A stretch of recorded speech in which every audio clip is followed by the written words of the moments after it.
Good day everyone. For today's video, let's tackle about multiplying polynomials.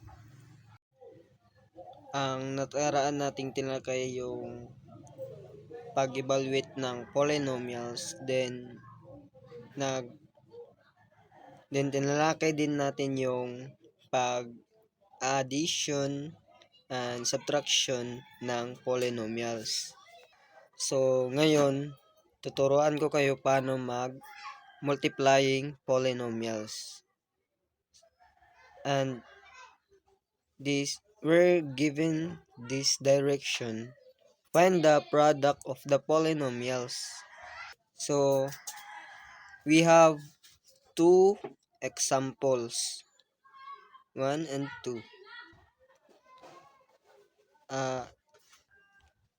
Number 1 and number 2, we're actually multiplying So, number 1 and number 2, we're actually multiplying this monomial to another monomial.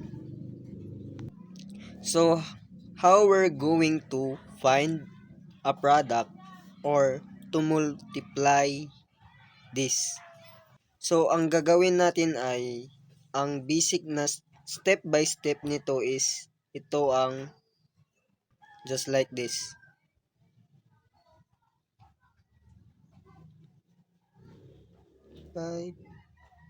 So, ito ang kanilang numerical coefficient, this. And next, yan ay ang kanilang variables. So, means ito ang variables natin, yung x. Lagay natin to si x dito. Then so first, multiplying the variable is need to copy value with which is x, and then their exponent, this 2 plus 3. Yan. And now we have to multiply. 4 times 5 equals 20. Copy natin yung x. 2 plus 3 equals 5. So, 20x raised to 5. Ito na yung product natin.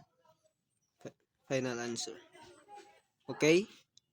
Intindihin. Kung sanay ka na mag-multiplying ng monomials, gagawin mo lang dito is 4 times 5 equals 20. X squared plus times x squared times 3 equals 5. X to raise to 5. Ganun lang yun. Okay? So, let's proceed to number 2. Then, we are asked to multiply this monomial to negative 2a raised to 3 times negative 3 a raised to 4. So, first natin gagawin nito is multiply natin yung mga coefficient. Negative 2 times negative 3. So, seems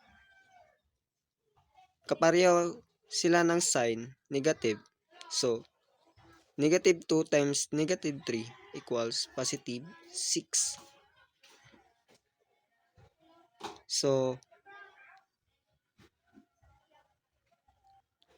copy the variable a, and 3 plus 4 equals 7.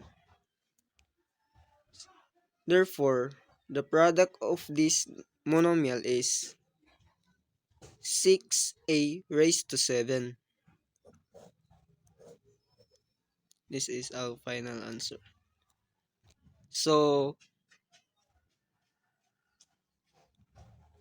you have question or verification, just comment down below.